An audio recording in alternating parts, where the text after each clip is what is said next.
Subuh baru saja lewat ketika Pak Karto membuka pintu rumah kecilnya di ujung gang. Udara masih basah oleh sisa hujan semalam. Di halaman sempit, becak tuanya berdiri diam, seperti teman lama yang paham semua cerita hidupnya. Catnya pudar, joknya robek sedikit di ujung, namun rantainya bersih. Setiap pagi, Pak Karto selalu mengelap rangka besi itu dengan kain lusuh, seperti menenangkan kuda sebelum berlari. Bismillah, gumamnya pelan, meniupkan doa pendek sebelum mendorong becak keluar. Di dapur, termos teh masih hangat. Ia sekali menyambar pisang goreng yang tadi malam dibelinya dari tetangga. Lalu berangkat, gang pelan-pelan bangun. Ada suara sendok membentur gelas, langkah sandal anak SD, dan radio tua memutar berita pagi. Pak Karto mengayuh pelan menuju jalan besar. Ia tidak terburu-buru. Sudah puluhan tahun ia mengikuti ritme kota. Pasar ramai sebelum matahari naik tinggi. Sekolah padat jam 7. Kampus kebanjiran mahasiswa menjelang 8. Lalu siang meredup. Sore kembali hidup dengan orang-orang yang pulang. Di pertigaan dekat musala, Ibu Sari pedagang sayur langganan melambai. Pak Karto, pasar ya?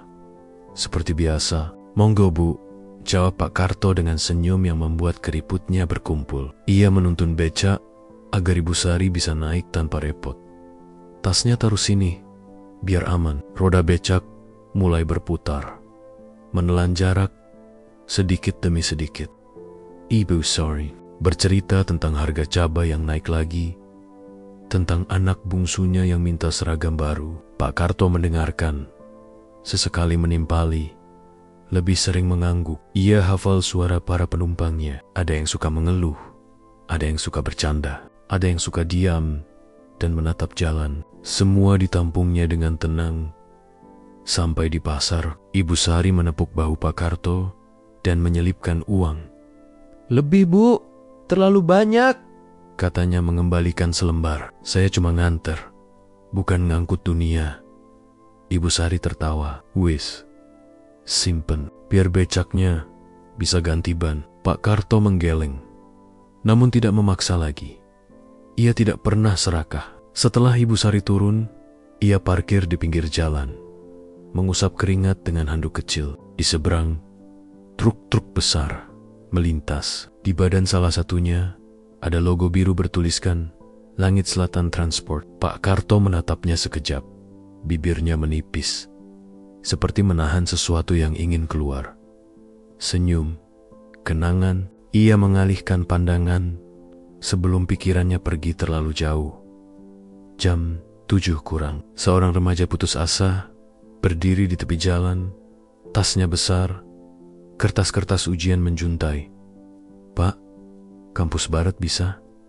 Saya telat kalau nunggu bus. Bisa, kata Pak Karto. Naik. Pegangannya, anak itu namanya Naya. Katanya bercerita sambil enggol-senggosen tentang tugas yang belum diprint, tentang dosen yang galak tapi baik hati. Pak Karto mengayuh lebih cepat. Becaknya meliuk di antara motor dan mobil kecil.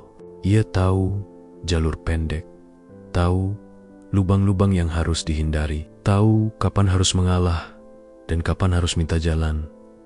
Di lampu merah, Naya melirik becak tua itu. Pak, kok masih kuat ya? Becaknya tua, tapi jalannya enak. Pak Karto terkekeh. Becak itu seperti orang. Kalau dirawat, dia nurut. Kalau dibiarkan, dia ngambek. Bapak sendiri dirawat siapa? Tanya Naya, setengah bercanda. Dirawat waktu, jawab Pak Karto. Matanya menerawang sebentar. Waktu itu, perawat paling telaten. Sampai kampus, Naya melompat turun, mengira-ngira ongkos, lalu menyodorkan uang pas. Pak Karto mengangguk, tidak menawar. Lain kali, kalau butuh, manggil aja. Saya sering mangkal di pertigaan. Naya mengangguk, lalu berlari sambil melambaikan tangan. Pak Karto memperhatikan punggungnya yang menjauh. Entah kenapa, terasa hangat di dada. Ia senang Kalau bisa membuat orang sampai tepat waktu, itu saja. Menjelang jam 8, matahari mulai menajam. Jalan semakin ramai. Dari kejauhan, terdengar klakson panjang truk bermuatan berat. Satu lagi truk langit selatan, transport lewat, bersih, catnya mengilap, sopirnya berseragam, banyak mata menoleh. Beberapa orang berkomentar tentang perusahaan yang katanya ekspansinya cepat. Armadanya banyak, gajinya rapi. Pak Karto menarik napas, menunduk, lalu kembali mengayuh. Di depan minimarket, seorang pemuda berjaket tipis menatap becak Pak Karto dari ujung ke ujung dengan senyum menahan tawa. "Pak, stasiun berapa? Tapi becaknya antik banget ya," katanya. "Jangan-jangan ban meledak di jalan. Kalau rezeki, semoga tidak," jawab Pak Karto, tetap ramah. "Ke stasiun, monggo." Pemuda itu pakai ID card tergantung di leher. Nama Fajar tertulis tebal naik sambil memainkan ponselnya. Baru beberapa meter jalan, ia mulai mengomel. "Waduh, lambat juga ya. Pakai motor listrik dong, Pak. Sekarang zaman maju, becak tuh buat foto-foto turis saja. Nggak efisien." Pak Karto tidak membalas. Ia mengayuh dengan ritme yang sama. Di lampu merah, Fajar melanjutkan di kantor saya.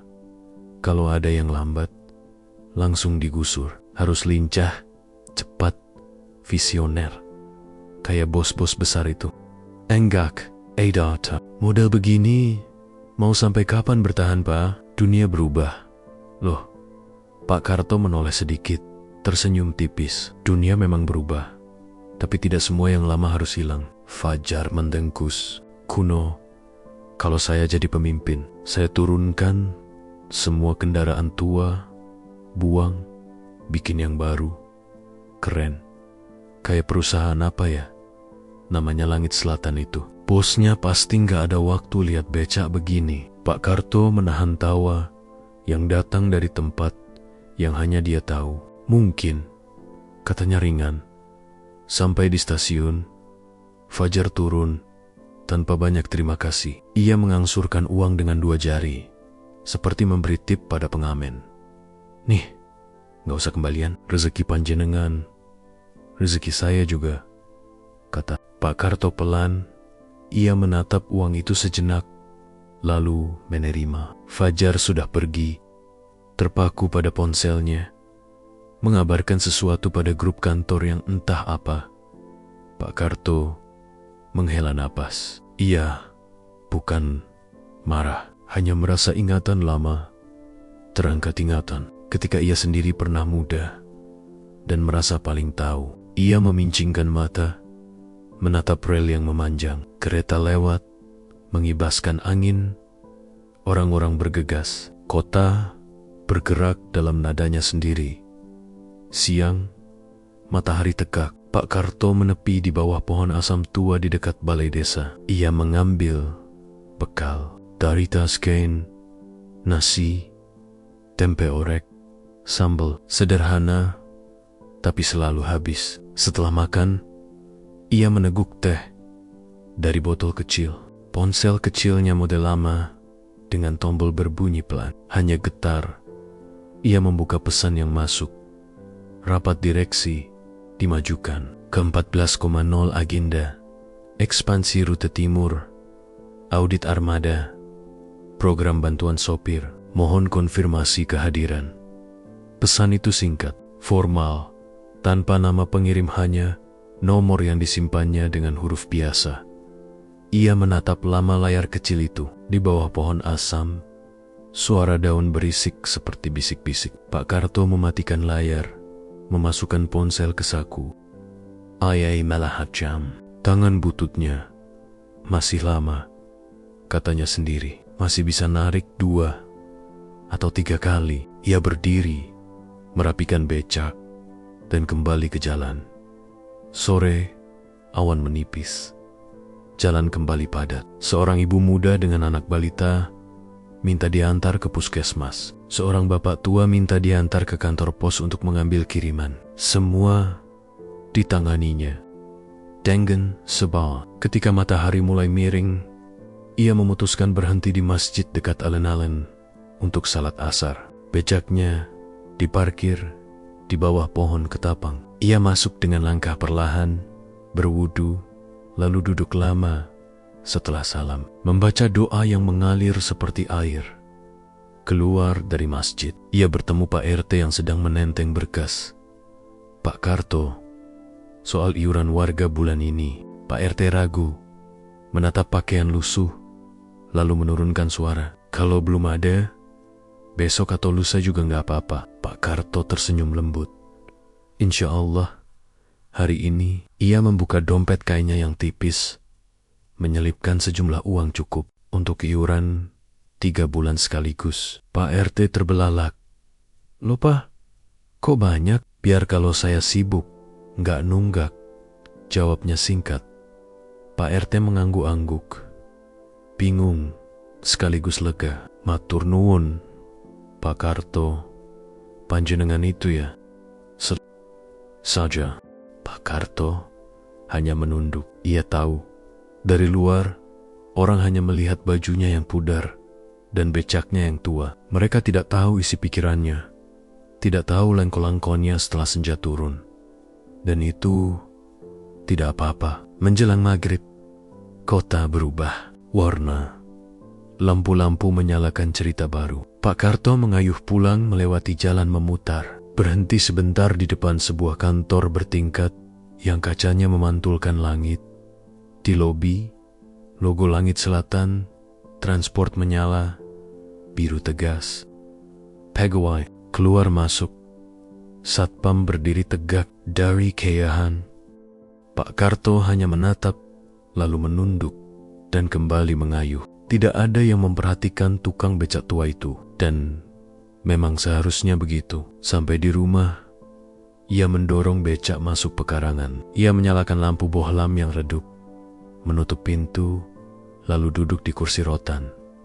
Hening, di dinding, ada satu foto lama, seorang lelaki muda dengan senyum canggung, berdiri di samping truk pertama, yang catnya belum rata. Di bawahnya, tanggal pudar, ke 1998, Pak Karto berdiri, mengambil kotak kayu dari bawah ranjang. Kotak itu kecil, sudutnya aus, karena sering dibuka.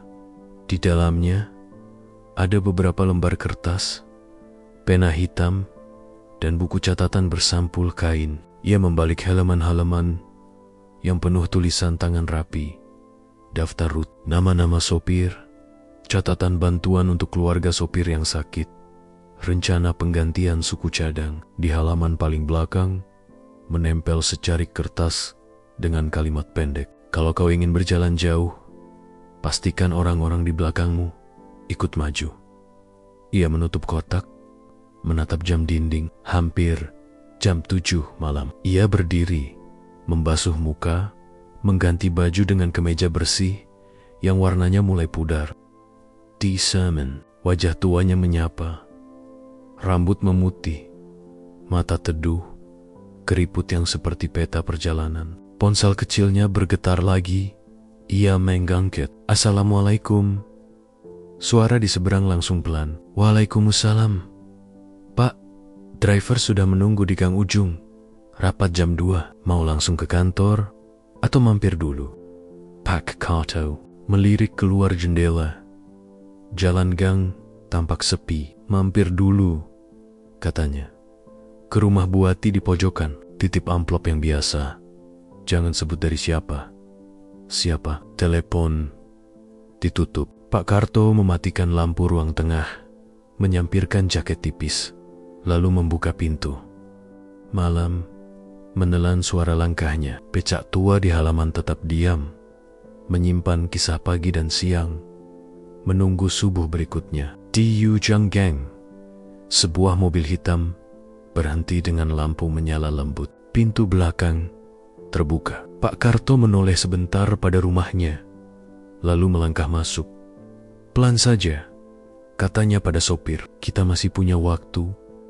Mobil bergerak perlahan meninggalkan gang. Di jok belakang, Pak Karto menatap kota yang toko-toko tutup worong-woring mulai ramai.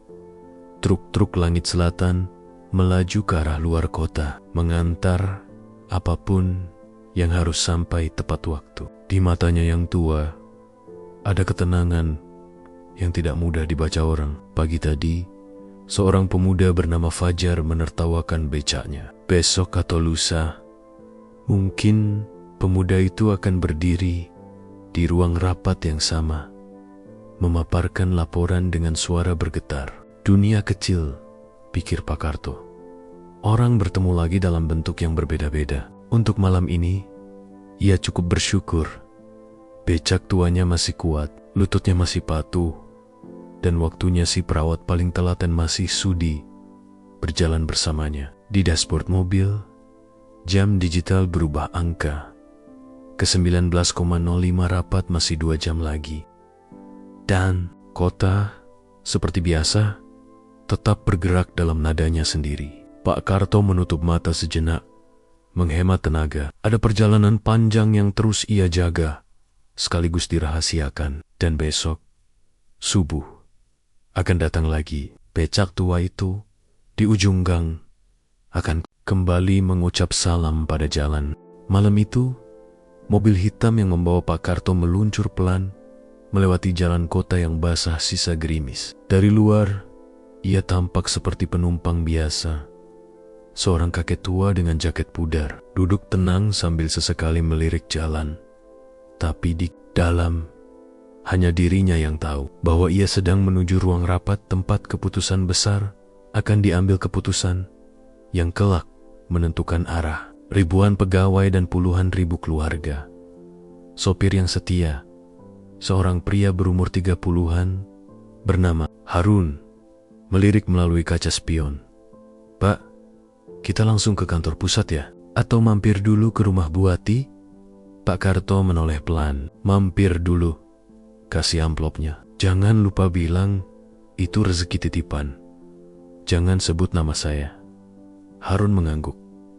"Baik Pak." Mobil berhenti di sebuah rumah sederhana di pojokan kampung. Lampunya temaram, jendelanya kecil. Harun turun, mengetuk pintu, lalu menyerahkan amplop coklat kepada seorang perempuan paruh baya yang kaget sekaligus haru. Pak Karto hanya melihat dari dalam mobil, tidak keluar. Begitu Harun kembali, mobil melaju lagi, menembus jalan kota yang mulai sepi.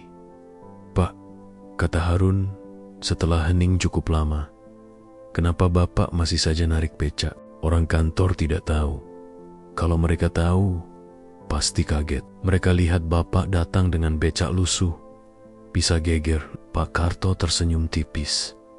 "Itu sebabnya mereka tidak boleh tahu. Saya ingin tahu rasanya jadi kecil, jadi tidak dianggap, jadi diremehkan, supaya saya tidak lupa rasanya saat dulu mulai dari nol. Kalau terus-menerus duduk di kursi empuk, saya takut lupa tanah tempat kaki saya berdiri." Harun terdiam. Kata-kata itu menempel di kepalanya, tapi ia tidak berani menimpali.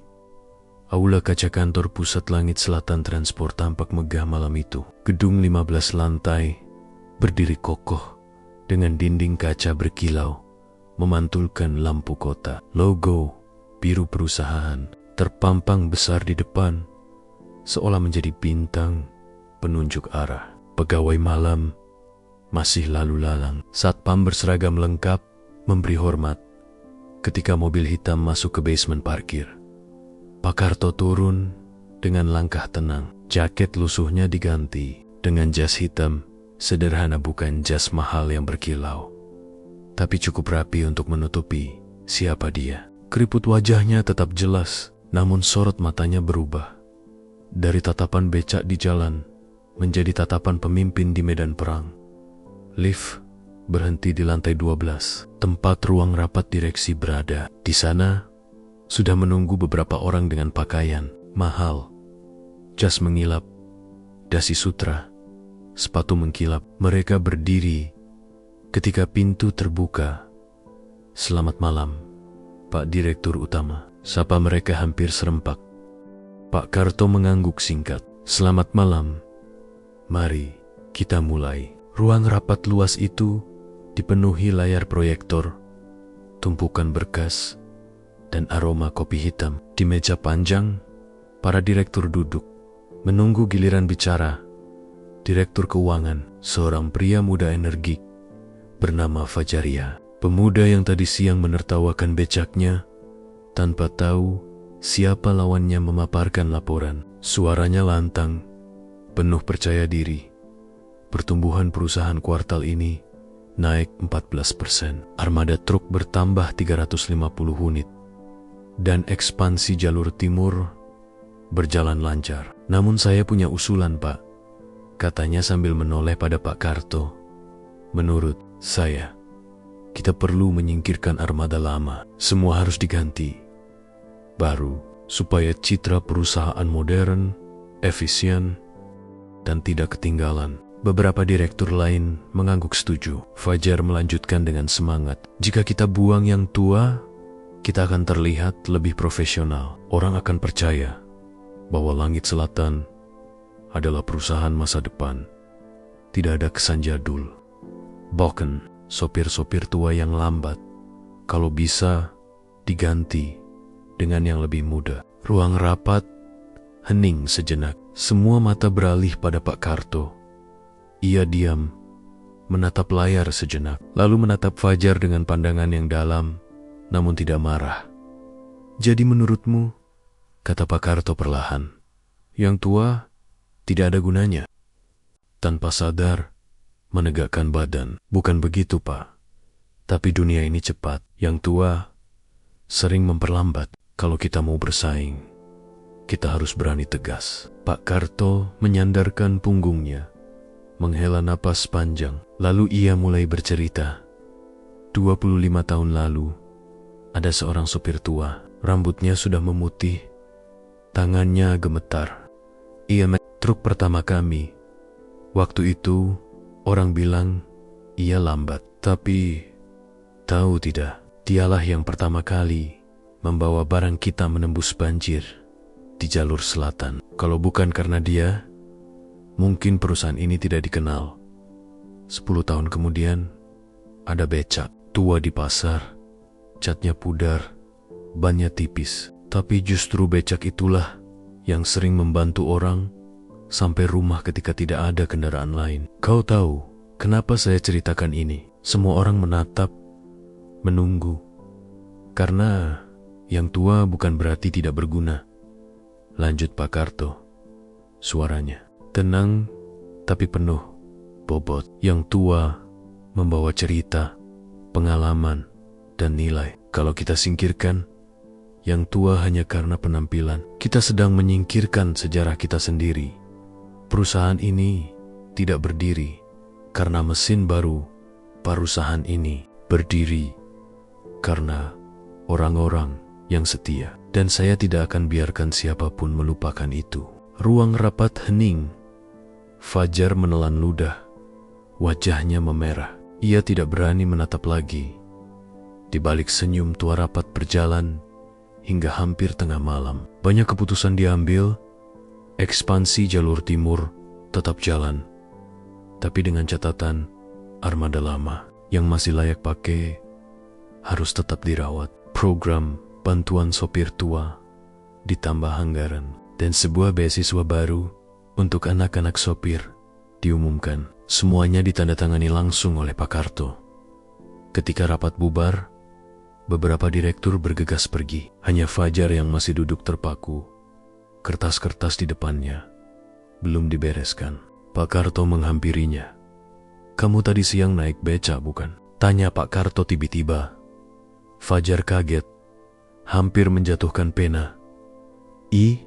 Iya Pak, dari stasiun ke kampus. Becak tua. Kenapa Pak? Pak Karto menepuk bahunya pelan.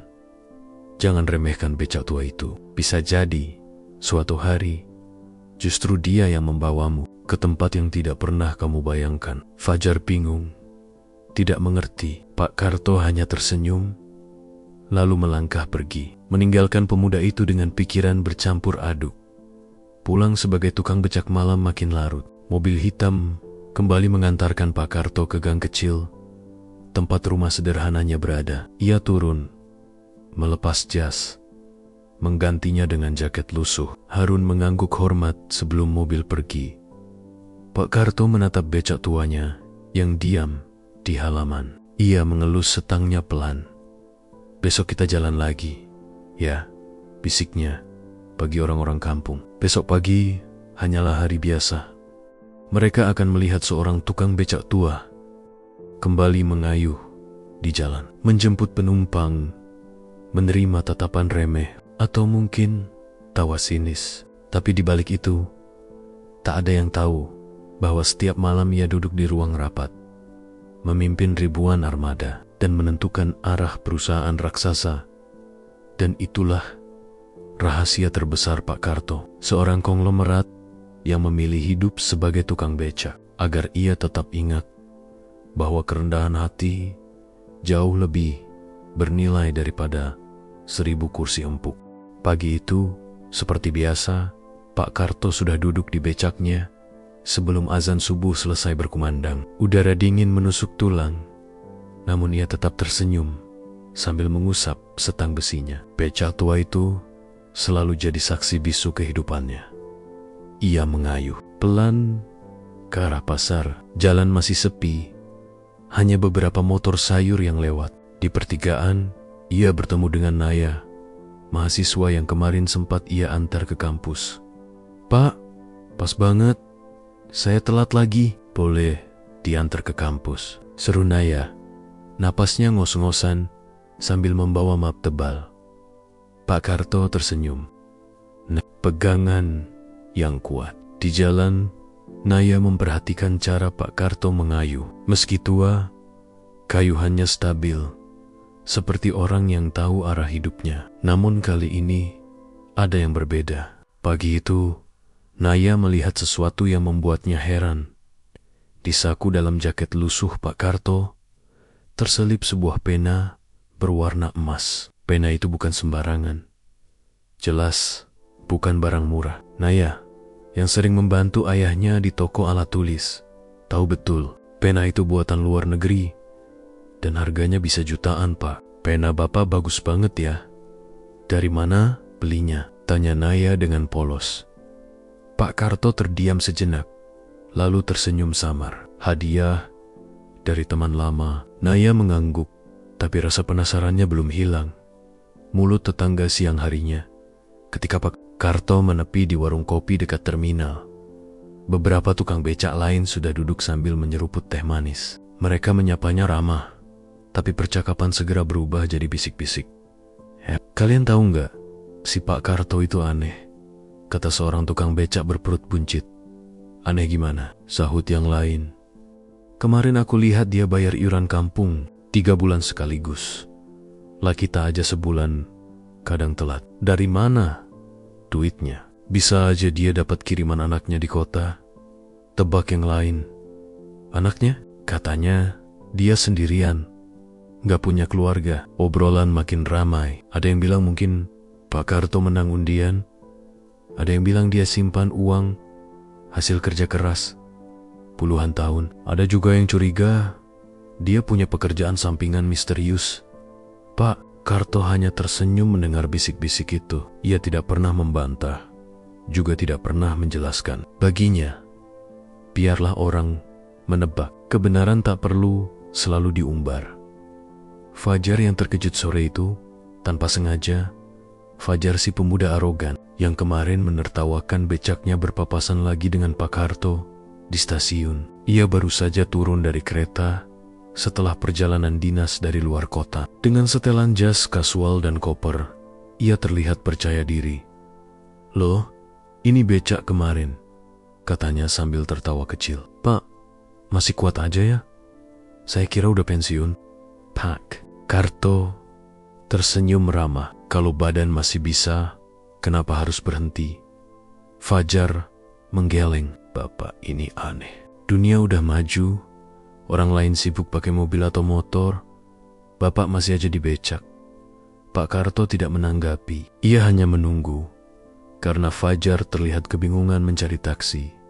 atau ojek online. Jalan sedang macet parah, sinyal susah, dan semua kendaraan penuh. Aduh, bisa telat lagi rapat, gerutu Fajar. Pak Karto menatapnya sebentar. Kalau mau, saya bisa antar. Fajar tertawa keras. Naik becak ke kantor pusat? Waduh, bisa diketawain satu gedung. Biarin deh, saya nunggu aja. Namun menit demi menit berlalu, tak ada kendaraan datang. Akhirnya, dengan wajah kesal, Fajar menyerah. Ya sudahlah Pak, antar saya. Tapi cepet ya. Pak Karto mengayuh tanpa banyak bicara. Fajar sibuk dengan ponselnya, tak menyadari jalur kecil yang dipilih Pak Karto membuat mereka tiba jauh lebih cepat daripada kendaraan lain yang terjebak macet. Sesampainya di kantor pusat, Fajar buru-buru turun. Ia mengeluarkan uang lebih dan menyodorkannya dengan cara yang agak meremehkan. Nih Pak, anggap aja bonus. Tapi beneran ya, kalau Bapak mau hidup enak, berhentilah narik becak, cari kerja lain. Pak Karto hanya tersenyum. Hidup enak itu bukan cuma soal pekerjaan, nak. Kadang justru sederhana itulah yang bikin tenang. Fajar mendengkus, lalu berjalan cepat masuk ke gedung. Namun, beberapa menit kemudian, saat ia duduk di ruang rapat dan melihat Pak Karto masuk dengan jas rapi, hampir saja ia menjatuhkan pena dari tangannya. Wajahnya pucat. Itu tukang becak tadi. Batinnya berteriak. Untungnya, rapat segera dimulai, sehingga ia tidak sempat membuka mulut. Bisikan di gang malamnya. Saat Pak Karto pulang ke gang kecil tempat ia tinggal, beberapa tetangga mulai berani berkomentar. Langsung, Pak Karto, saya lihat tadi siang panjenengan naik mobil hitam gede. Betul apa bukan? Tanya seorang ibu dengan nada ingin tahu. Pak Karto hanya tersenyum. Mungkin salah lihat Bu. Saya kan cuma tukang becak, tapi sopirnya mirip banget sama yang antar panjenengan ke gang sini kemarin malam. Sahut yang lain. Saya ini kalau malam ya tidur di rumah Bu. Elaknya sambil tertawa kecil.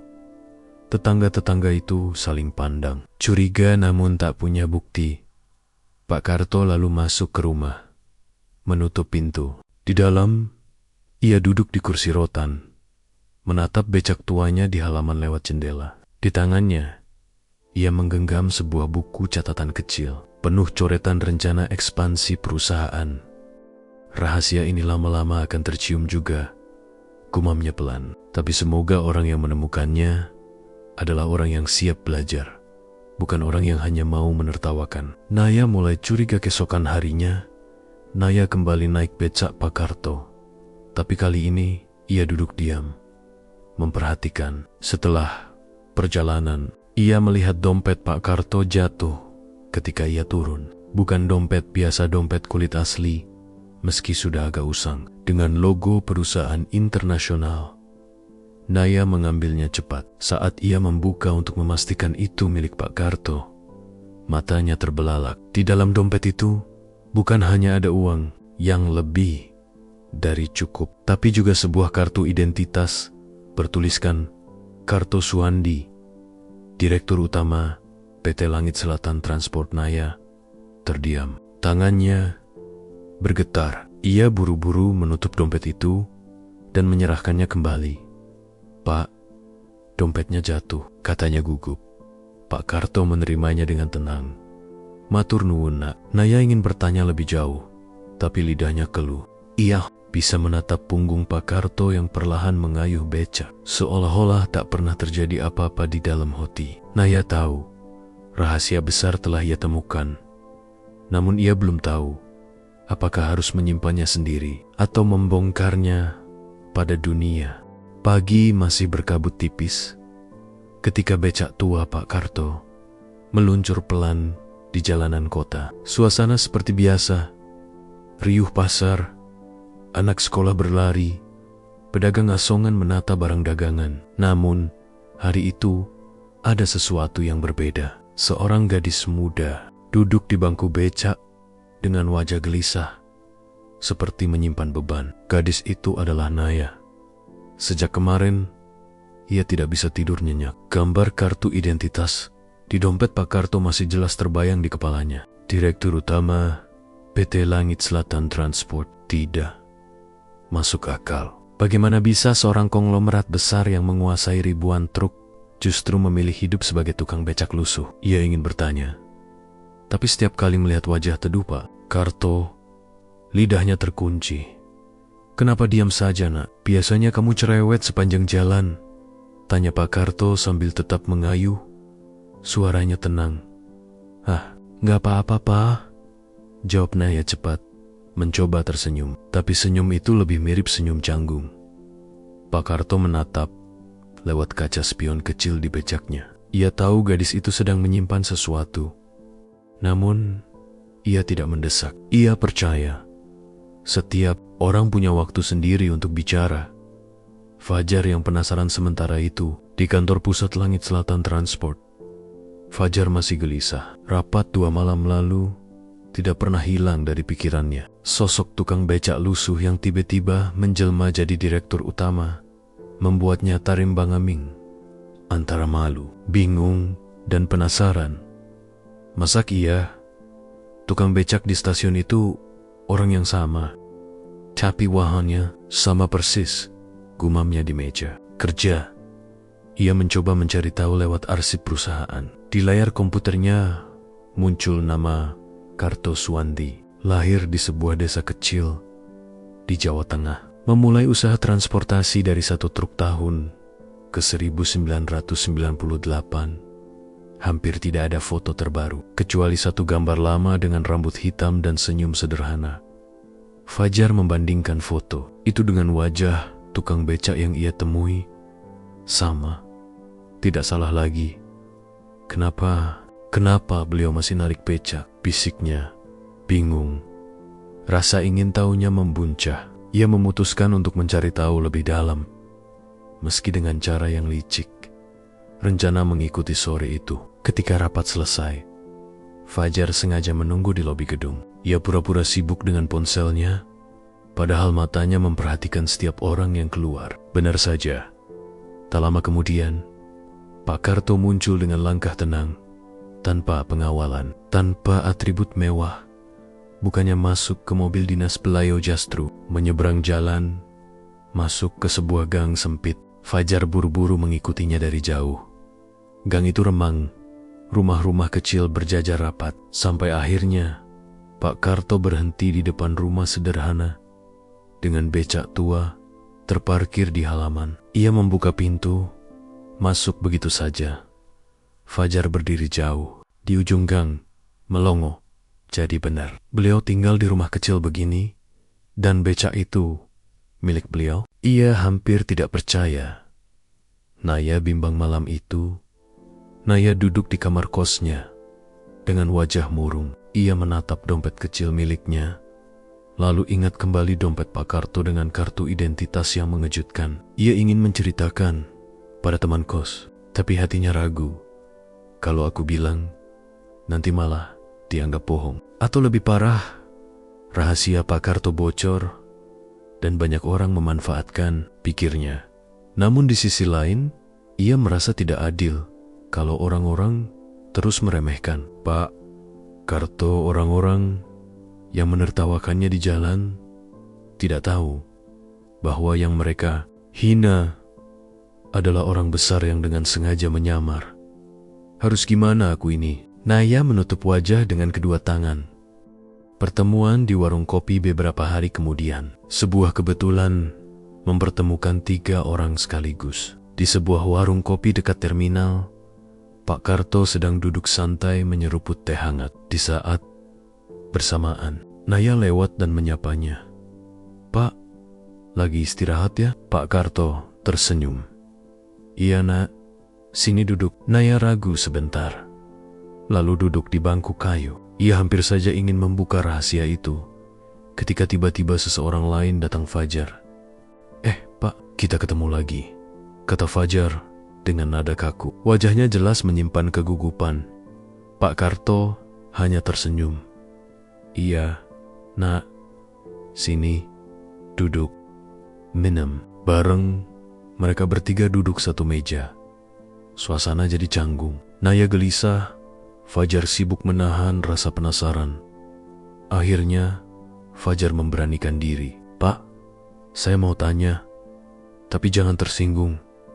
Bapak ini sebenarnya siapa? Naya tersentak menatap Fajar. Loh, kok tanya gitu? Fajar menatap lurus pada Pak Karto.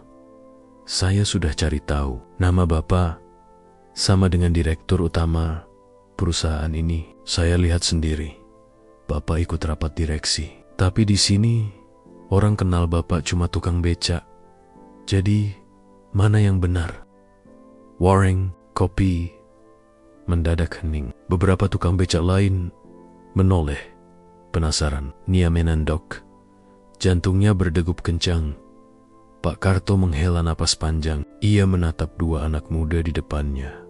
Satu penuh rasa ingin tahu, satu lagi penuh kebimbangan. Kadang, ucapnya pelan.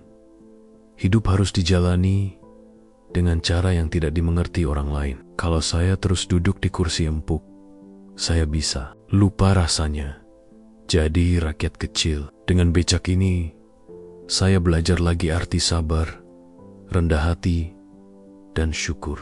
Itulah kenapa saya masih di jalan. Fajar membuka mulut, tapi tak ada kata keluar. Naya justru yang lebih dulu bicara. Tapi Pak, kalau orang tahu rahasia ini, mereka bisa salah paham. Ada yang mungkin iri, ada yang mungkin menuduh Bapak cari simpati.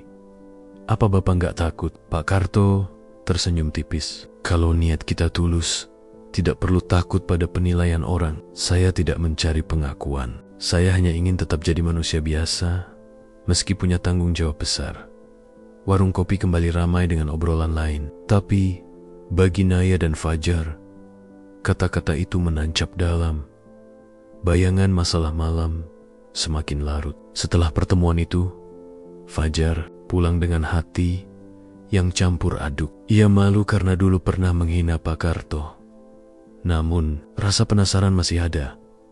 Kalau rahasia ini sampai bocor keluar, media pasti heboh. Bisa-bisa nama perusahaan jadi sorotan. Tapi kalau aku diam, aku sendiri yang terbakar rasa penasaran. Pikirnya gelisah. Di sisi lain, Naya memilih diam. Ia merasa harus menjaga rahasia itu, tapi diam-diam ia khawatir. Kalau ada orang yang sengaja membongkar, apa jadinya Pak Karto nanti? Dan benar saja, esok hari, sebuah bayangan masalah mulai muncul. Ada wartawan lokal yang mendengar gosip tukang becak mirip bos perusahaan besar. Mereka mulai mencari-cari jejak. Rahasia Pak Karto yang selama ini tersimpan rapi mulai retak sedikit demi sedikit. Subuh masih berkabut ketika Pak Karto kembali mengayuh becaknya. Seperti biasa, ia menyapa jalan dengan kayuhan sabar, menikmati detik demi detik hidup sederhana. Namun hari itu, entah kenapa, pandangan orang-orang terasa berbeda. Ada yang berbisik-bisik, ada yang menunjuk dengan dagu, ada pula yang berpura-pura memotret jalan, tapi jelas-jelas mengarahkan kamera ke arahnya. Pak Karto hanya tersenyum tipis. Dalam hatinya, ia tahu rahasia yang selama ini ia jaga mulai merembes keluar. Awal dari warung kopi beberapa hari sebelumnya. Percakapan kecil di warung kopi ternyata tidak berhenti. Di meja tempat Pak Karto, Naya, dan Fajar duduk. Seyo, becak lain yang kebetulan mendengar, langsung menyebarkan cerita itu ke tetangga. Kalian tahu nggak, si Pak Karto itu katanya bos besar perusahaan truk, tapi pura-pura jadi tukang becak. Cerita itu bergulir seperti bola salju. Dari satu mulut ke mulut lain, kisah makin bervariasi. Ada yang bilang Pak Karto sedang melakukan eksperimen sosial. Ada yang bilang ia kena kutukan dan memilih hidup miskin. Bahkan ada pula yang percaya ia mantan jenderal yang menyamar. Tak butuh waktu lama, gosip itu sampai ke telinga wartawan lokal yang haus berita.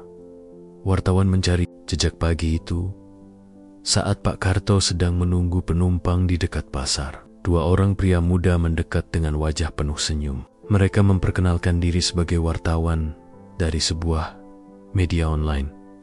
"Pak, boleh ngobrol sebentar?" tanya salah satunya. "Boleh, Nak.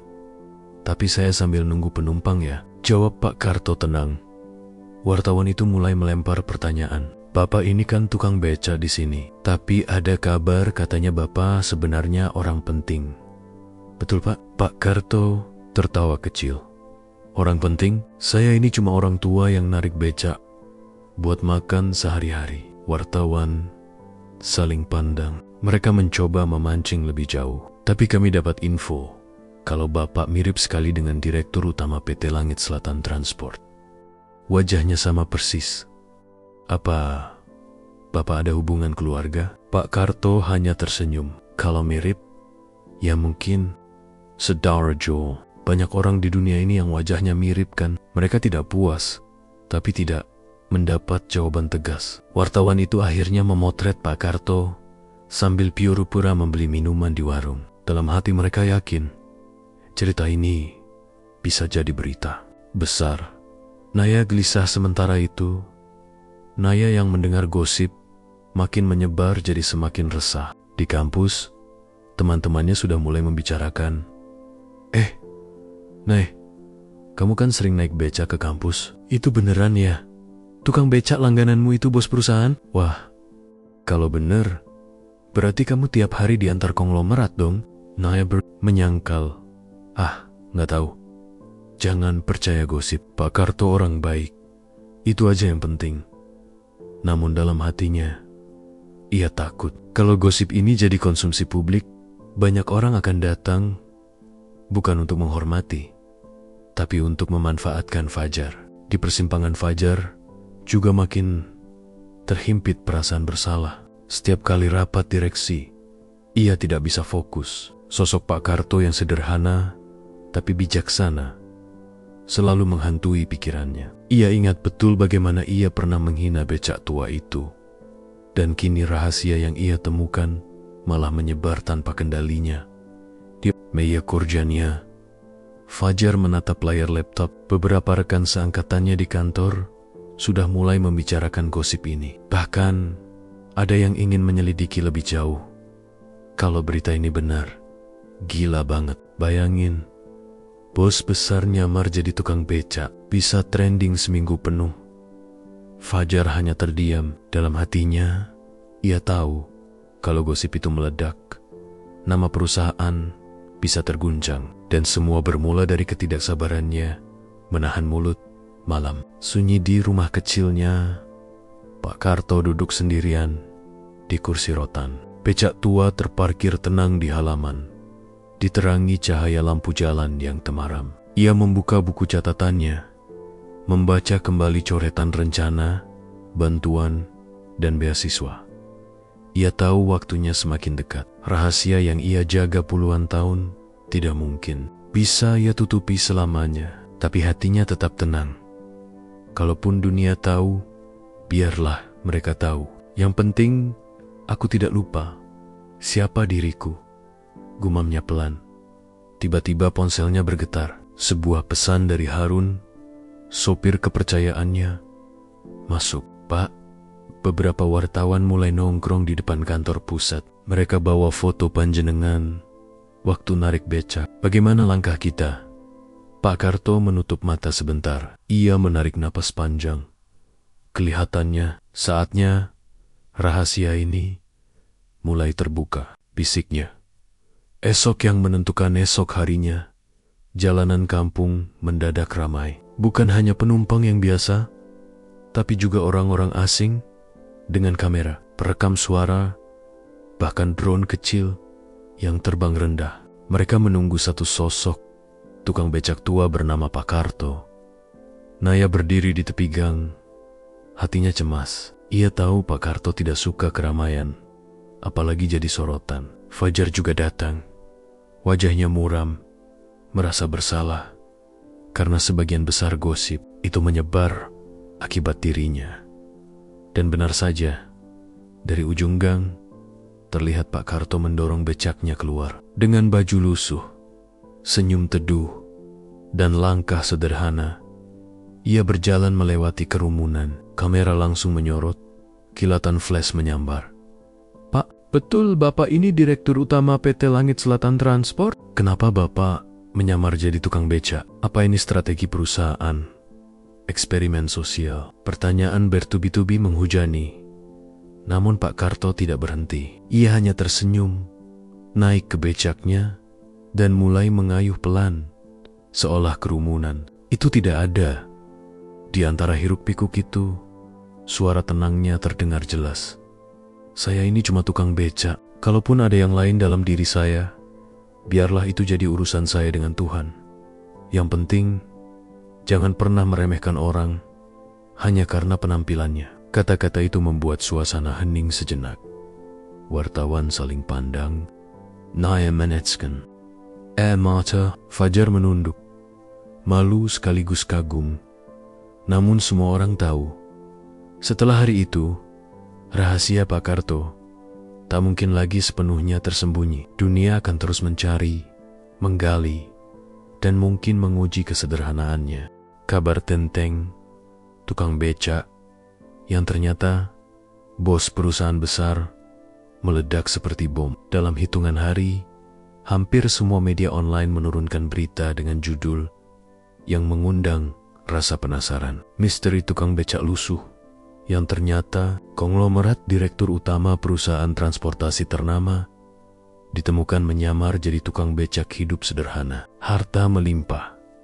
Siapa sebenarnya Pak Karto? Foto-foto Pak Karto sedang mengayuh becak tersebar luas. Ada yang menampilkan wajah teduhnya dengan senyum sederhana. Ada pula yang membandingkan dengan foto resmi Direktur Utama PT Langit Selatan Transport. Netizen pun ramai berkomentar, "Pantesan, adem kalau lihat orang tua itu. Ternyata orang kaya beneran. Kalau semua bos kayak gitu, mungkin negara ini lebih baik." Jangan-jangan cuma settingan buat marketing perusahaan. Di media sosial, nama Pak Karto jadi trending berhari-hari. Kantor pusat yang diguncang di gedung tinggi PT Langit Selatan Transport. Suasana mendadak kacau. Para direksi dipanggil mendadak untuk rapat darurat di meja oval besar. Semua wajah terlihat tegang. Seorang manajer komunikasi mengeluh, "Ini bikin citra perusahaan kacau." "Pak," wartawan terus menekan kami untuk memberi klarifikasi. Investor juga mulai gelisah. Seorang direktur lain menimpali, kalau publik tahu Pak Karto sengaja menyamar, mereka akan menganggap perusahaan bermain-main dengan kepercayaan masyarakat. Namun, ada juga yang melihat sisi positif. Sebaliknya, justru ini bisa jadi nilai tambah. Bayangkan, seorang pemimpin besar yang mau turun ke jalan, hidup sederhana, bersama rakyat. Itu akan jadi cerita inspiratif. Di Yu Cheng Meya, Fajar hanya terdiam. Ia tahu, apapun yang diputuskan, kunci jawaban tetap ada pada satu orang. Pak Karto sendiri. Fajar bertemu kembali sore harinya. Setelah rapat bubar, Fajar memberanikan diri menemui Pak Karto yang baru saja memarkir becaknya di halaman rumah kecilnya. "Pak," suara Fajar bergetar, Saya yang salah. Saya yang pertama kali menyebarkan cerita itu. Saya khilaf." Pak Karto menatapnya, lalu tersenyum samar. "Nak, jangan salahkan dirimu terlalu jauh. Cepat atau lambat, rahasia ini memang akan terbuka. Anggap saja, kamu hanya alat yang dipakai Tuhan untuk membuka jalan." Fajar menunduk, menahan air mata. "Tapi sekarang perusahaan terancam, Pak. Investor resah, direksi panik. Semua menunggu Bapak bicara." Pak Karto menarik napas panjang, lalu memandang langit sore yang mulai memerah. "Kalau begitu, sudah waktunya saya berdiri, bukan hanya sebagai tukang becak, tapi juga sebagai pemimpin perusahaan. Besok kita adakan konferensi pers." Konferensi pers esok harinya Aula besar kantor pusat penuh sesak, wartawan dari berbagai media nasional hadir. Kamera televisi menyorot panggung dengan latar logo perusahaan. Para direksi duduk di sisi kanan, wajah mereka tegang. Saat jam menunjukkan pukul 10 pagi, pintu terbuka. Semua mata tertuju pada sosok sederhana, Pak Karto, dengan kemeja putih polos dan celana abu-abu. Tidak ada jas mahal, tidak ada dasi. Ia berjalan pelan menuju podium. "Selamat pagi, saudara-saudara sekalian." Suaranya tenang, namun tegas. Mungkin kalian semua bertanya-tanya, siapa sebenarnya saya? Maka hari ini, saya akan jujur. Ruangan mendadak hening. Saya memang Karto, tukang becak di jalanan kota ini. Tapi saya juga Karto, Direktur Utama PT Langit Selatan Transport. Dua-duanya adalah saya. Tidak bisa dipisahkan. Wartawan berdesakan. Kamera berkilat-kilat. Pak Karto melanjutkan, "Saya memilih hidup sederhana, bukan karena saya ingin menipu, tapi karena saya ingin tetap dekat dengan rakyat kecil. Dengan menarik becak, saya bisa merasakan langsung jerih. Saya bisa tahu bagaimana panasnya aspal, beratnya mencari sesuap nasi, dan getirnya hidup di jalanan." Ia berhenti sejenak, menatap hadirin dengan tatapan teduh. Kalau saya hanya duduk di kursi empuk, mungkin saya tidak akan pernah benar-benar mengerti bagaimana perusahaan ini bisa berdiri. Dari keringat sopir, kuli angkut, dan pekerja di lapangan. Mereka semua bukan sekadar bawahan, tapi saudara saya. Kalimat itu membuat suasana berubah. Banyak wartawan terdiam. Beberapa bahkan meneteskan air mata. Reaksi publik berita konferensi pers itu langsung meledak. Video pidato Pak Karto viral di berbagai platform. Banyak orang yang awalnya curiga, kini berubah kagum. Luar biasa, bos besar, tapi hatinya rakyat. Sekarang saya ngerti kenapa perusahaan itu bisa maju. Pimpinan yang ngerti penderitaan bawahannya. Semoga pejabat negeri ini meniru beliau. Bahkan beberapa investor yang semula ragu, akhirnya justru semakin yakin. Saham perusahaan naik perlahan, dan publik menilai PT Langit Selatan Transport punya nilai moral lebih dari sekadar bisnis. Orang-orang yang pernah meremehkan di sisi lain, orang-orang yang dulu sering meremehkan Pak Karto, mulai merasa malu. Aida, pelanggan yang dulu menghina karena becaknya lusuh, kini datang dengan wajah pucat. Bahkan beberapa sopir truk yang pernah diam-diam mengyek, kini menunduk dalam-dalam setiap kali melihat beliau. Salah satunya mendekat sambil berkata, "Pak, maafkan saya. Dulu saya pernah bilang, becak Bapak jelek. Saya tidak tahu siapa Bapak sebenarnya." Pak Karto menepuk bahunya dengan ramah. "Nak, kamu tidak perlu minta maaf, justru terima kasih.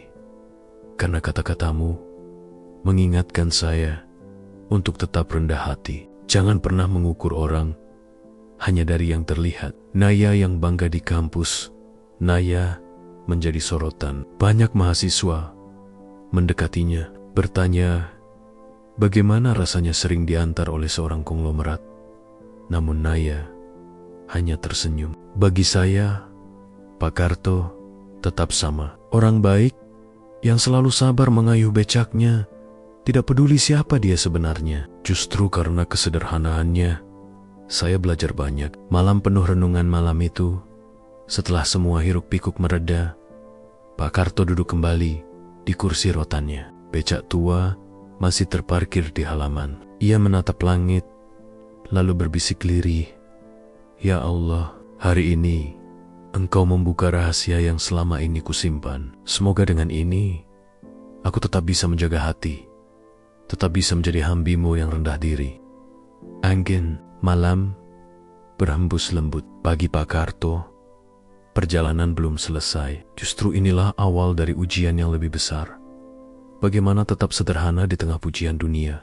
Sejak konferensi pers itu, nama Pak Karto semakin melejit. Dari yang sebelumnya hanya dikenal di kalangan pekerja dan direksi perusahaannya, kini hampir semua orang tahu siapa dirinya. Di jalanan, Ia tak lagi dipanggil Pak Karto, tukang becak, lusuh. Melainkan Pak Karto sang konglomerat berhati rakyat. Namun, seperti pepatah, semakin tinggi pohon, semakin kencang angin yang menerpanya. Keluarga jauh yang tiba-tiba muncul suatu pagi. Ketika Pak Karto baru saja hendak keluar rumah, 2 orang lelaki dan seorang perempuan datang berkunjung. Mereka memperkenalkan diri sebagai saudara jauh dari kampung. Mas Karto, apa masih ingat? Kita dulu sering main layangan bareng waktu kecil, kata lelaki yang berperut buncit. Pak Karto menatap lekat-lekat. Wajah itu samar ia ingat, namun terasa asing. Oh iya, apa kabar? Sudah lama sekali kita tidak bertemu. Mereka pun mulai bercerita panjang lebar, menanyakan kabar, lalu tiba-tiba mengutarakan maksud. Begini mas, anak saya mau buka usaha, kalau bisa dibantu modalnya. Tidak banyak kok, cuma 2 miliar. Pak Karto terdiam, hatinya gundah. Seumur hidup, ia selalu berhati-hati dalam memberi. Ia percaya menolong orang harus ikhlas, bukan karena terpaksa. Saudaraku, katanya lembut, uang bukanlah solusi semua masalah. Saya akan bantu doa dan beri sedikit untuk kebutuhan sehari-hari. Tapi untuk urusan besar, biarlah anakmu berusaha dengan tangannya sendiri. Itulah yang membuat hidupnya kuat. Mereka kacua. Wajahnya berubah masam. Salah satu bahkan berbisik sinis. Percuma jadi saudara konglomerat kalau pelit. Lalu mereka pergi begitu saja. Pak Karto hanya tersenyum, ketir. Beginilah, kalau dunia sudah menutup hati manusia, pihak yang ingin menjatuhkan di sisi lain, di meja rapat perusahaan, muncul gelagat tak baik. Beberapa direktur yang iri mulai menyusun rencana. Mereka merasa citra Pak Karto terlalu kuat. Popularitasnya membuat mereka seperti tak punya kuasa. Kalau dibiarkan, perusahaan ini akan jadi milik dia seorang, bisik salah seorang direktur. Apa kita tidak bisa cari celah? Pasti ada titik lemahnya, jawab yang lain. Maka mereka menyewa orang-orang media bayaran untuk membuat berita miring, menuduh Pak Karto hanya mencari simpati, mengaku miskin padahal kaya raya, dan bahkan menyebut gaya hidupnya hanya sandiwara. Sayangnya, usaha itu tak bertahan lama. Masyarakat sudah melihat sendiri keseharian Pak Karto. Para tukang becak, pedagang kecil, sopir angkut, semua bersaksi bahwa beliau memang hidup sederhana sejak dulu. Bukti foto, cerita, dan kesaksian membanjiri media sosial. Alih-alih jatuh, nama Pak Karto justru semakin harum. Kehidupan sehari-hari yang tak berubah meskipun rahasianya terbongkar. Pak Karto tetap hidup seperti biasanya. Setiap pagi ia masih duduk di kursi rotan, menyeruput kopi pahit, lalu keluar dengan becaknya. Pak, kenapa masih narik becak? Tanya seorang tetangga. Pak Karto tersenyum. Kalau becak ini berhenti, mungkin jantung saya juga ikut berhenti. Mengayuh becak bukan sekadar cari penumpang, tapi cara saya tetap dekat dengan kehidupan nyata. Ia masih sering mengantar Naya ke kampus, meski kini mahasiswa lain selalu menatap heran. Bagi Naya, tidak ada yang berubah. Ia tetap merasa nyaman duduk di kursi becak tua itu, ditemani suara kayuhan roda yang akrab di telinga. Pesan untuk para pekerja. Beberapa bulan kemudian, perusahaan mengadakan perayaan ulang tahun. Ribuan pekerja hadir di sebuah lapangan luas, lengkap dengan panggung megah dan layar raksasa. Pak Karto naik ke panggung, mengenakan pakaian sederhana. Ia mengambil mikrofon, lalu berkata dengan suara bergetar, "Saudara-saudaraku semua, tanpa kalian perusahaan ini bukanlah apa-apa. Ingatlah, jabatan, kekayaan, dan popularitas hanyalah titipan. Yang paling penting adalah bagaimana kita memperlakukan orang lain." Ia berhenti sejenak, menatap ribuan wajah pekerja di hadapannya. Jangan pernah remehkan siapapun, sekecil apapun pekerjaannya. Karena bisa jadi, orang yang kita anggap rendah hari ini justru orang yang paling berarti di masa depan. Tepuk tangan membahana. Banyak pekerja meneteskan air mata, akhir yang menenangkan malam harinya. Setelah acara usai, Pak Karto kembali ke rumah kecilnya. Becak tua masih terparkir di halaman, catnya mulai pudar, rantainya berdecit. Namun bagi Pak Karto, becak itu bukan sekadar alat transportasi, itu adalah simbol perjalanan hidupnya. Ia duduk di kursi rotan, menatap becak kesayangannya, lalu tersenyum. Kalau besok aku tak lagi kuat mengayuh, bisiknya lirih. Semoga orang-orang tetap mengingat pesan ini. Sederhana bukan berarti rendah, dan kaya bukan berarti sombong. Angin malam berhembus lembut, seolah menjadi saksi ketulusan hatinya. Pak Karto menutup mata, bukan untuk menyerah, melainkan untuk beristirahat sejenak, karena ia tahu perjalanan hidupnya sudah memberi jejak yang dalam di hati banyak orang.